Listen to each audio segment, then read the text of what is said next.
Hi, నమస్తే. So AP budget release చేశారు. Super 6 పథకాల్లో ఈ పథకానికి ఎంత అలకేట్ చేశారని మాట్లాడుకుందాం. ఈ పథకం ప్రతి మహిళకి అంటే 18 ఏళ్ళు నిండిన మహిళకి నెల 1500 రూపాయలు ఇస్తాము అనే సూపర్ 6 పథకంలో ఇది ఒక పథకం. ఇది ఇస్తాము అనేసి చంద్రబాబు నాయుడు గారు చెప్పారు. ఒకవేళ ఇవేమీ అమలు చేయకపోతే కాలర్ పెట్టుకుని అడగండి అని నారా లోకేష్ గారు చెప్పారు. ఇవన్నీ ఇప్పించే బాధ్యత నాది అని పవన్ కళ్యాణ్ గారు చెప్పారు. అయితే పోయిన సంవత్సరం కూడా ప్రతి మహిళకి 1500 ఇస్తాము 18 ఏళ్ళు నిండిన మహిళకి అనే పథకం అమలు చేయలేదు.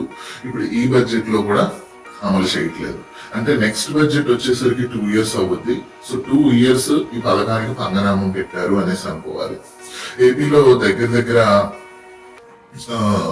మహిళలు అట్లీస్ట్ ఓటర్లు లెక్కేసుకుంటే 2,31,00,000 మహిళలు ఓటర్లు ఉన్నారు. అంటే వాళ్ళందరూ 18 ఏళ్ళు నిండినోళ్ళే ఓటేయగలరు. కాబట్టి వాళ్ళందరికీ నెలకు 1500 రూపాయలు చొప్పున గత 10 నెలలు ఈ టీడీపీ గవర్నమెంట్, ఈ కూటమి గవర్నమెంట్ అప్పుగా ఉంది. వచ్చే 10 నెలలు కూడా అప్పుగా ఉంటుంది. సో ఈ లెక్కన ఆంధ్రాలో ఉన్న మహిళలకి ఈ కూటమి గవర్నమెంట్ ఎంత అప్పుందో మీరే లెక్కేసుకోవచ్చు.